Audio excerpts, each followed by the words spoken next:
And then one last one, and this one's quick because you just mentioned Duluth earlier, like literally a couple minutes before I got to say the second thing here. From my understanding, the highest ranking NACA official at Duluth when Duffy visited was the level 6 FAC rep. This is what I was told by Mike Christine. That's a pretty wide disparity in authority and responsibility, having someone like the Secretary of Transportation visit a facility and the highest level person there is a level 6 FAC rep. That's kind of a huge disparity. And I got to be honest, that's a failure of leadership, in my opinion, that an RVP at the very least wasn't there. Like the guy who's the FAC rep for my facility, Corey's a level 12 FAC rep for New York Center, one of the most important facilities in the country. And if Sean Duffy walks in the door and Mike Christine isn't there, that's a failure of leadership, in my opinion. So I'm with you, Richard Arnn. So let me give you the real story of how that happens. We usually find out about 24 hours in advance, sometimes 48 hours, and the facility will alert us and let us know if they're hearing that the secretary, the administrator, or the COO are going to a facility. I did make a call to Drew McQueen. Drew McQueen was unavailable. I had already been unavailable. I was at a previous event. I asked, was an ARVP available? There wasn't an ARVP available. Then I suggested hosting a call with the leadership and talking about, all right, here's where to do. And they were put in an absolute unfair position. Would have loved to have been there. I do not get the chance to chase all these guys around the country with all the other work that needs to be done and where it needs to be. But I 100% hear you on.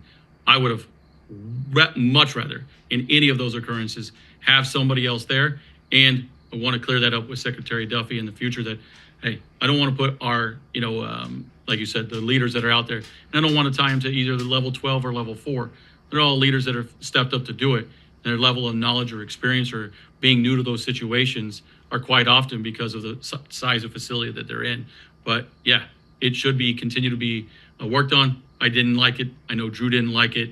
And we wanted to talk to the secretary of, listen, any questions like that in the future, by all means, just reach out. I'll address them.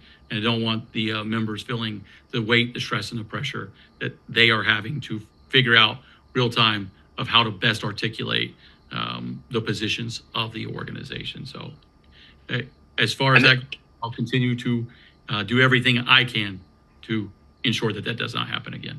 Okay, and then last thing about the Duluth thing.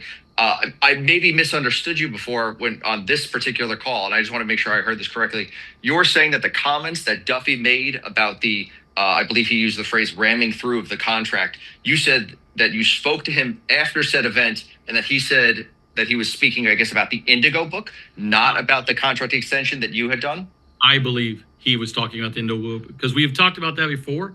I believe that there is some level of confusion about that and not the contract extension because reached out. What I didn't have a direct conversation. I actually get to have a conversation with him here soon about that thing is I believe he was talking about that because in the world of it is that's where we said, if this administration, there is no contract that was rammed through for the air traffic controllers.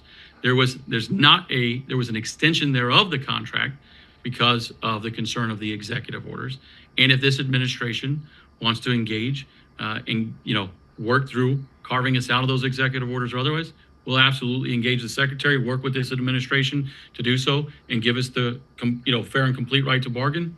Sign us up, we're in. So we did make sure that went to them as we don't want there to be any question that we are opposed to negotiating. We just do not want to be impacted and affected by the executive orders that are currently signed and in place.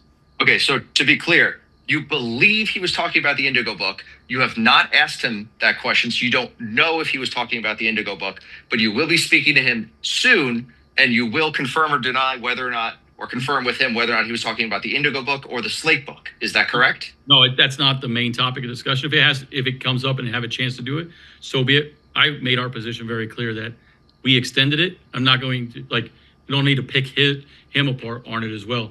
And again, to be very clear, we talked to his staff that we extended it, we didn't negotiate it, and we're willing to work with them if they want to negotiate.